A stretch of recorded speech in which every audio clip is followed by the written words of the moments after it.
அனைவருக்கும் வணக்கம். Post market report பார்க்கலாம். இன்னைக்கான லெவல்ஸ், இன்ட்ராடே லெவல்ஸ் காலையில் ப்ரீ மார்க்கெட் அனலைஸ்ல நம்ம அனலைஸ் பண்ணியிருந்தோம். எந்த ஸ்ட்ரைக் எப்படி இருந்தால் என்ன நடப்பதற்கான வாய்ப்புகள் இருக்கு அப்படிங்கிறது. இது முழுக்க முழுக்க மேத்தமெட்டிக்கல் கணக்கடிப்படையில் நம்ம எடுக்கிறது. பங்குச்சந்தையே மேக்ஸ் கணக்கடிப்படையில் தான் இயங்குது. நாம் இண்டிகேட்டரோ, பேட்டர்னோ, moving average, price action, open interest எதையுமே நம்ம பார்ப்பது கிடையாது. ஓகேங்களா? நம்ம மார்க்கெட்டுடைய சப்போர்ட் அண்ட் ரெசன்ஸும் போடலாம், இல்லைன்னு கிடையாது. அதை வைத்து பண்ணீங்கன்னா ஆப்ஷன் பையருக்கு வந்து டைம் வேல்யூ வந்து அங்கே மார்க்கெட்டுக்கு டைம் கிடையாது. காலையில் 9:15 ஓப்பன் ஆகும், 3:30 மணிக்கு முடியும். அது உங்களுக்கு நல்லா தெரியும். ஆனால் ஆப்ஷன் அப்படி கிடையாது. ஒரு ப்ரீமியம் ஏறுறதுக்கும் இறங்குறதுக்கும் அந்த டைமிங்குள்ளேயே அந்த ப்ரீமியத்தை கரைக்கும். அப்போ அந்த சப்போர்ட் அண்ட் ரெசன்ஸை வைத்து இதில் வர்த்தகம் செய்ய முடியாது. அதை முதல்ல புரிஞ்சுக்கணும். அப்புறம் நான் ஒரு நாளைக்கு வந்து ஒரு ஸ்ட்ரைக்கை சூஸ் பண்ணி இந்த ஸ்ட்ரைக்குன்னு நான் கொடுக்குறேன். இந்த ஸ்ட்ரைக்குன்னு தான் இல்லைங்க, எனி ஸ்ட்ரைக்கில் நம்மளால் கொடுக்க முடியும். ஓகேங்களா? எந்த ஸ்ட்ரைக்கில் வேணாலும் நம்ம கொடுக்கலாம். அதுக்கு முன்னாடி நம்மளுடைய கிளாஸ் இதை பற்றி சொல்லிடுறேன். ஆப்ஷன் கிளாஸ் வந்து செப்டம்பர் 15ஆம் தேதி ஸ்டார்ட் ஆகுது. ஆல்ரெடி எல்லாருக்குமே நான் டீட்டெயில் எல்லாமே அனுப்பியாச்சு. பேமெண்ட் டீட்டெயில் வாங்காதவங்களுக்கு அக்கௌண்ட் டீட்டெயில் எனக்கு மெசேஜ் பண்ணி வாங்கிக்கோங்க. வாங்கிட்டு பே பண்ணுறவங்க அதனுடைய ஸ்க்ரீன்ஷாட்டும் அது கூட நேம் அண்ட் டிஸ்ட்ரிக்ட் நேமும் எனக்கு மென்ஷன் பண்ணி அனுப்புங்க. ஓகேங்களா? சரி, இப்போ நம்ம இன்னைக்கு லெவல்ஸ் பார்க்கலாம். ஃபர்ஸ்ட் நிஃப்டி பார்த்துருவோம். நிஃப்டி இன்னைக்கு காலையில் நம்ம கொடுத்துருந்தது 24,900 புட்டு கொடுத்துருந்தோம். அந்த புட்டு வந்து 70 ரூபாய்க்கு கீழே இருந்தால் நிஃப்டி அப் சைடு, 70 ரூபாய்க்கு மேலே இருந்தால் நிஃப்டி டவுன் சைடு அப்படின்னு நம்ம சொல்லியிருந்தோம். கரெக்டுங்களா? என்ன நடந்திருக்குன்னு பாருங்க. புட்டு இங்கே பாருங்க, காலையில் இங்கே இருந்தது இல்லையா? இதுதான் நான் வீடியோ, இந்த ஃபால்ஸ், இது சும்மா ட்ராப். இதெல்லாம் ட்ராப், நம்ம வைக்கிற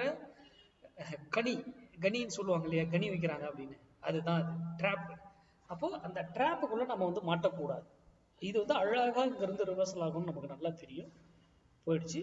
நீங்க இதுக்கு மேல உங்களுடைய மெத்தட், உங்க டெக்னிக்கல் எது வேணாலும் எப்படி வேணா பயன்படுத்திக்கலாம். இப்ப பாருங்க, இங்க இந்த பிரைஸ் இதுக்கு மேல இங்க சஸ்டைன் ஆயிடுச்சு அப்படின்னு நீங்க பாக்குறவங்க எடுத்துப்பீங்க. ஆனா நம்ம இதுல அப்படி கிடையாது. இதுக்கு மேல இருந்தாதான் சஸ்டைன், அப்படி கிடையாது. மேக்ஸ் அடிப்படையில் நம்மளால கண்டுபிடிக்கிறோம். இங்க இருக்கும் போதே அது அப்சைடு தான், அப்படி இது ஏறும் அப்படின்றத நம்ம ப்ரிடிக்ட் பண்ணணும். அதுதான் ரொம்ப முக்கியம். சரி, இங்கிருந்து ஏறினவர் இதுக்கு மேல போக மாட்டாருங்கிறது நல்லா தெரியும். ஏன் இங்க இருந்து திரும்பிச்சு மார்க்கெட்? இந்த ஸ்ட்ரைக் நான் சொல்றேன், ஒவ்வொரு ஸ்ட்ரைக் ஒவ்வொரு இடத்துல இருக்கு. இந்த ஸ்ட்ரைக் ஏன் இங்க இருந்து திரும்பிச்சு அப்படிங்கிற விட உங்களுக்கு தெரியும். ஏன்னா ஒரு ஸ்ட்ரைக்கு ஒரு வேல்யூ கிடையாது, பல வேல்யூகள் இருக்கு. சரி, அங்கிருந்து இறங்குது. நான் என்ன சொல்லியிருக்கேன், யூடியூப் நீங்க பாக்குறவங்க இந்த பிரைஸ் வரும்போது மட்டுமே நீங்க உங்களுடைய முடிவை எடுக்கப்பட வேண்டும் சொல்லி. கரெக்டா? என்ன நடந்திருக்குங்க? இங்க இருந்து ஏறினவர் போயிட்டு இறங்கிட்டு எகைன் எங்க வராரு? நம்ம புள்ளியில வந்துதான் நிக்கிறாரு. அதுக்கப்புறம் இதுக்கு கீழே வந்துட்டாரு. மார்க்கெட் என்ன இருக்குங்க? மார்க்கெட் என்ன இருக்கும்? கண்டிப்பா ரேலியா இருக்கும். அது வரைக்கும் இறங்கிய மார்க்கெட்டு அதுக்கப்புறம் அப்சைட் போயிருக்கும். நம்ம மார்க்கெட்டை பார்க்க தேவையில்ல. ஓகேங்களா? இப்போ அது பாருங்க, ஃபுல்லி இதாயிடுச்சு. அப்போ இங்க கீழே வந்துருச்சு. அப்படின்னா நீங்க ஒரு காலை பை பண்ணணும். கரெக்டா? அப்ப அந்த காலை எந்த விலையில வாங்கியிருக்கணும், அது எந்த ஸ்ட்ரைக்கை சூஸ் பண்ணணும் அப்படிங்கிறது எல்லாமே, இந்த விலை ரொம்ப முக்கியம். மொத்தமா போய் எங்கேயும் ஓகே இதை வந்துருச்சுன்னு போய் எங்கேயும் அது இருக்கிற இடத்துல கால் எல்லாம் போனா கிடையாது. அது அந்த டைமிங், அந்த வேல்யூல வந்துதான் எடுத்துட்டு போகும். டைம் ரொம்ப ரொம்ப முக்கியம் பங்குச்சந்தையில். ஓகே, இது நிஃப்டிக்கு. இப்ப ஃபின் நிஃப்டி பார்த்துருவோம். ஃபின் நிஃப்டி என்ன சொல்லிருந்தோம்? 23,800 புட்டு 82 ரூபாய்க்கு கீழே இருந்தா ஃபின் நிஃப்டி அப்சைடு, 82 ரூபாய்க்கு மேல இருந்தா ஃபின் நிஃப்டி டவுன் சைடு.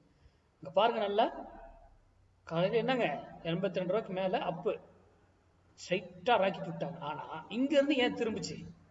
இதற்கான விடை உங்களுக்கு தெரிந்தே ஆக வேண்டும். அது தெரியலையா, விட்டுருங்க. நம்ம யூடியூப்ல இங்க வரும்போது தான் நீங்க முடிவு எடுக்கணும். அங்கிருந்து திரும்பிடுச்சு எகைன். ஏன் எங்க வந்து போகுது பாத்தீங்களா? எங்க வந்துங்க எகைன் மறுபடியும் திரும்புது 82க்கு நியரா தான். புரியுதுங்களா? இந்த பிரைஸ் கீழே கடைசி வரைக்கும் இல்லை. அப்ப என்ன இருக்கும் இன்னைக்கு ஃபின் நிஃப்டி? எவ்வளவு ஏற இறங்க தான் ட்ரை பண்ணியிருக்கும் மார்க்கெட். புரியுதுங்களா? ஏறி இருக்கும், இறங்க தான் ட்ரை பண்ணும் மேக்ஸிமம். அப்போ ஏன் இது இப்படி அடிப்படையில் நம்ம எல்லாரும் மார்க்கெட்ல போயிட்டு இதை ஓப்பன் சத்து இதுன்னு பாருங்கன்றாங்களே, இது இவர் வித்தியாசமா இதை போடுறாரு அப்படிங்கிறது கொஞ்சம் சிந்திங்க. நீங்களே கண்டுபிடிக்கலாம். நீங்களே யார்கிட்ட கிளாஸுக்கு வரணும் போகணும்னு அவசியமே கிடையாதுங்க. உங்களாலேயே முடியும்.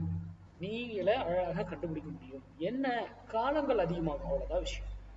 டைம் கொடுத்தீங்கன்னா அது உங்களுக்கு வந்து அழகா சொல்லிக் கொடுக்கும் மார்க்கெட். அதனால இதை சார்ந்து படிங்க, தெரிஞ்சுக்கோங்க ஒன்னாவே.